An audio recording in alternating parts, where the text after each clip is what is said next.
So very briefly, before we get to our vendor profile, I would just like to take us through a week in review. We've covered a lot of topics, covered a lot of ground very quickly. So just as a reminder of what we have seen, we'll just go through very briefly, and I'm going to turn my camera off to save bandwidth. We'll go through very briefly and talk about some of the high points from what we've discussed so far. So we had a packed schedule. We have started with the introduction to fundamental terms and methods like we do every year, just to make sure everybody has a good foundation of what we'll be talking about throughout the week. And our lecturers did a really great job reinforcing these concepts and referring back to them throughout the different lectures.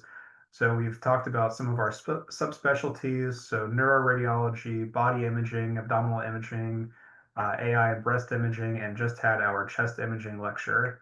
And our special topics have included the environmental impact of AI, integrating AI into workflow, AI and video fluoroscopy, and then we had a bonus lecture yesterday where we saw some of the different false positives that you can encounter with a intracranial hemorrhage application.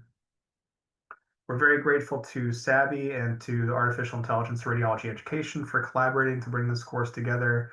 There will be opportunities to continue this, all of your learning at the SABI annual meeting for those of you that are going to be attending in person. There's going to be a lot of great AI focused lectures. So we're going to go from the more fundamental applications to the more subspecialized and more niche applications in the research space at that meeting. And of course, we want to thank Philips again for providing support for this conference and for our in-person events at the SABI event.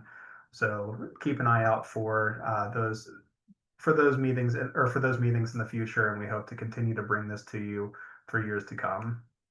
So for those of you who are not members of SABI, I highly recommend you join.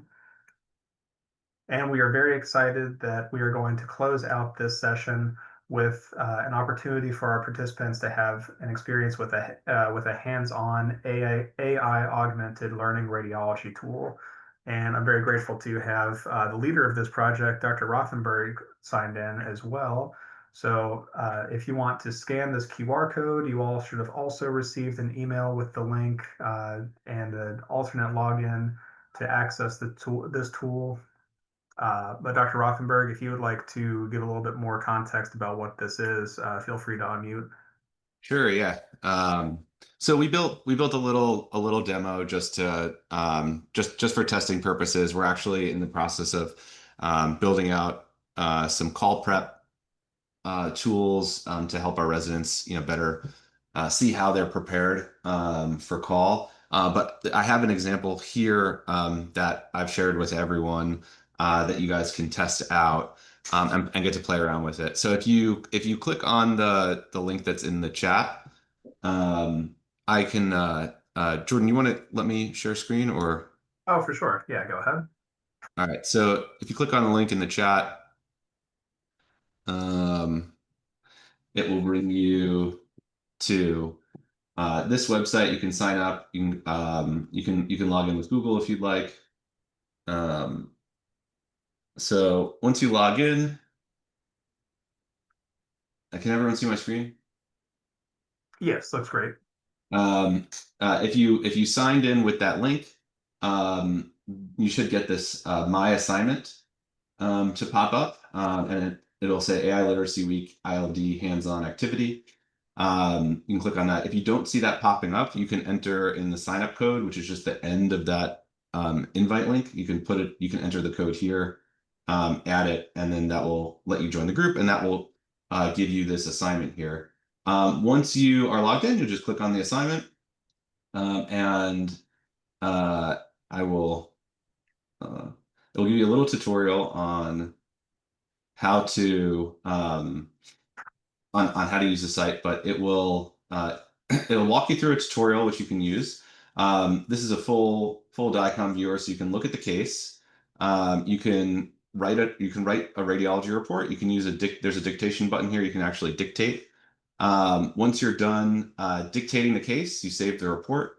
And so you put your report here. I recommend using a structured report and findings and an impression or conclusion, but you put your findings here, you put your impression here, right? And then once you're done with that, you can save the report. Then you can click on this button here, which will pass your report and an expert report with a specialized prompt from to an LLM, and it will generate feedback on your report and compared to the expert report, tell you how well you did. It'll give you a score, let you know how acceptable your report was, and then give you some. It will tell you what missed findings what missed findings there were, and some other features. So this is just like a way to get to practice and play around and test your imaging skills using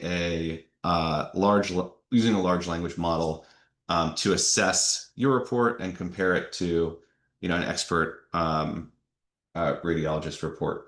So you can also change the layout here, so you can go multi-screen. There should be, for each of these cases, there should be 3 series. So you should be able to look at different projections. Uh, and so there are quite a few images as a high res CT. So it may take a second or two to load depending on your bandwidth. But there are two cases to mess around with. And then at the end, we also have a survey. If you don't mind just filling that out, let us know what your how you felt about using the tool, and we would be really excited to hear or get any feedback from you guys on using this. Now, there are a couple other. You only have access to the module to the assignment that you have, but there's a couple other there's some other content. If you go to browse all modules, there's a lines and tubes quiz and a couple of other things, but just feel free to play around with it and get some hands-on experience with an AI-based tool. Now, when you're using this, you should think critically. You should look at, hey, do you agree with what the AI is saying and in how it graded you, in what the suggestions are. You should take a look at it and think critically. Sometimes it's not as you'll see some of the limitations and some of the benefits of large language models using this. We've actually built out a bunch of different features, so we can edit the prompt for just educational purposes, and we're working on a call prep one. So if anybody's interested and wants to test that out, when it's ready, we can add you if you'd like to try that as well. Thank you so much, Stephen. I appreciate your hard work on this and for sharing it with our participants.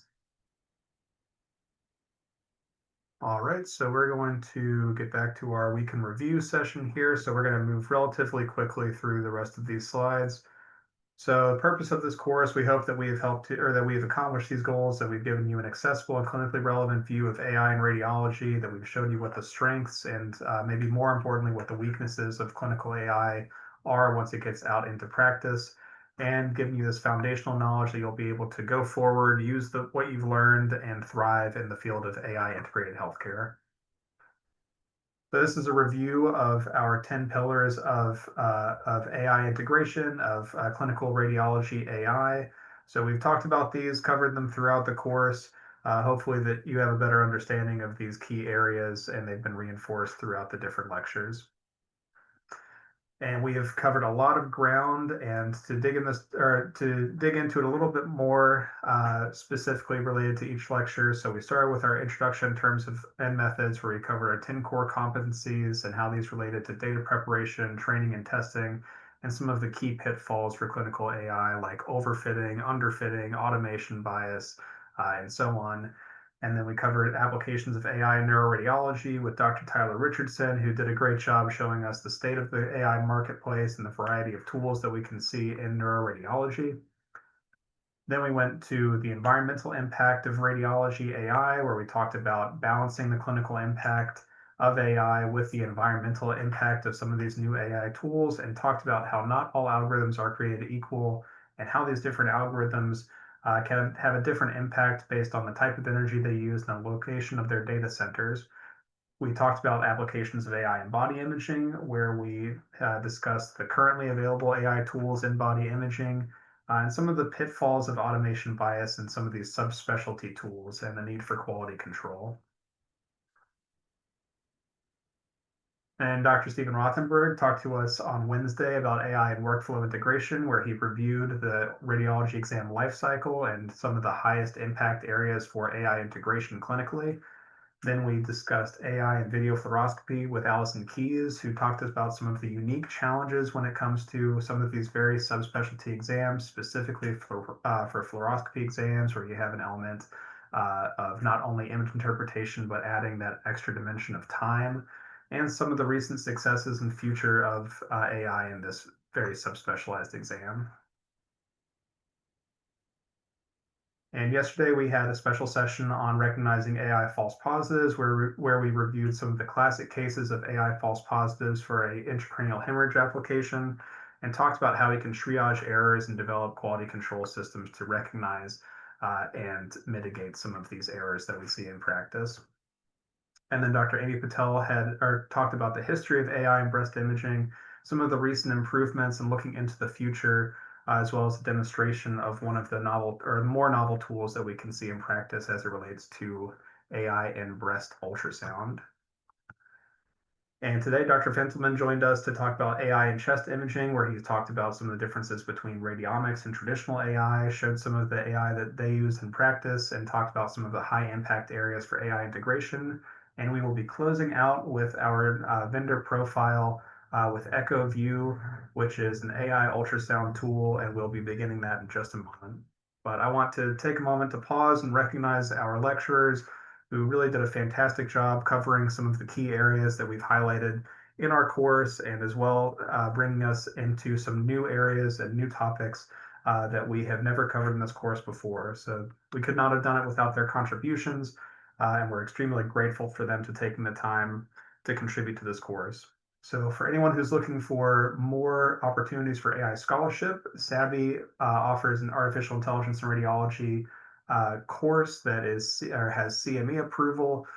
This is something that if you are looking for AI related CME content is a great option as well. There's the RSNA AI certificate and the SIIM National Imaging Informatics curriculum. There are options as well. There is a lot of AI content that's hosted from our professional societies. So SABI, RSNA, SIM, USOMI. Look out for AI topics and AI vendors at national meetings, AI publications, and your favorite radiology journal. There's just a lot out there, and it's growing every year. So we hope that you've enjoyed the conference. We look forward to seeing you in October 2026 for our 7th annual AI literacy course. So most importantly, thank you. Thank you for showing up every day, and thank you for your patience as we have navigated Zoom issues and we have navigated different time zones. So without further delay, we will start our final session, which is going to be our vendor profile. And just as a heads up for anyone that has time commitments at the hour, this will go over by about 10 to 15 minutes. It's a recorded lecture, so we know exactly how long it's going to go.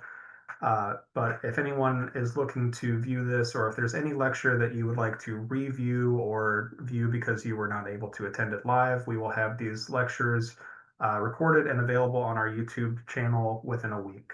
So if there are any questions, please feel free to put them in the chat while I am pulling up this final lecture.